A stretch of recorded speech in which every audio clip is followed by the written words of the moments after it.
आदित्य पंकज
आदित्य गोसाईगंज चित्रारा जौनपुर।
तो जय हिंद दोस्तों, आप लोग मेरा यूट्यूब चैनल देख रहे हैं डीजे आदित्य बाबू जौनपुर।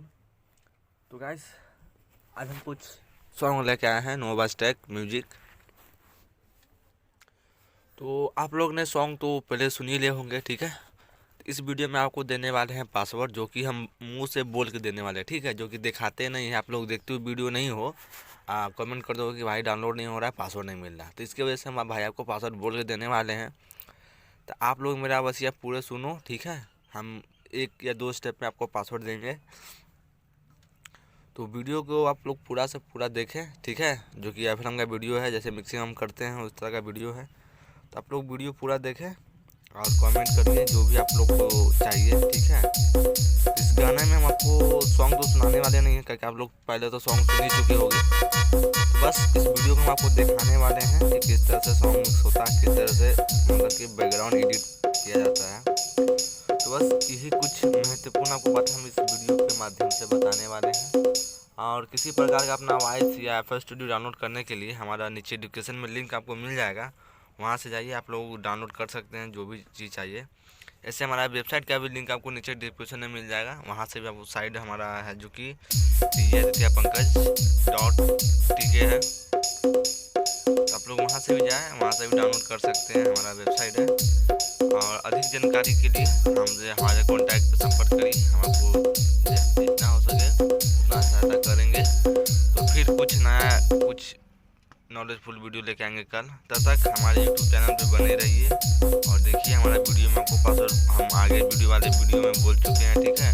अगर आपने हमारा वीडियो पूरा नहीं देखा तो जाके देखें, हम पासवर्ड बता चुके हैं, ठीक है। तो फिर कल मिलेंगे कुछ नए वीडियो कुछ नया के साथ। ऐसे एक और बात, एक भाई ने हमें कमेंट किया था कि हमारा जो सॉन्ग होता है वो डाउनलोड नहीं हो पा रहा है। तो भाई आप सॉन्ग जाके डाउनलोड पर क्लिक करो, डायरेक्ट डाउनलोड होगा, ठीक है। अदरवाइज पे आप क्लिक करोगे तो नहीं होगा डाउनलोड। तो आप लोग जाइए डायरेक्ट सॉन्ग पे ही क्लिक करिएगा, ठीक है। दूसरी चीज़ पर क्लिक करिए तो डाउनलोड नहीं होगा। आप लोग जाएँ सॉन्ग पे क्लिक करें, एक बार में डाउनलोड होगा, बाकी कोई दिक्कत नहीं होता है डाउनलोडिंग प्रॉब्लम में। साइड अभी फ्रेश है एकदम। तो आप लोग जाएँ डाउनलोड करें, फिर कल मिलेंगे कुछ नया अंदाज में। तब तक जय हिंद, वंदे।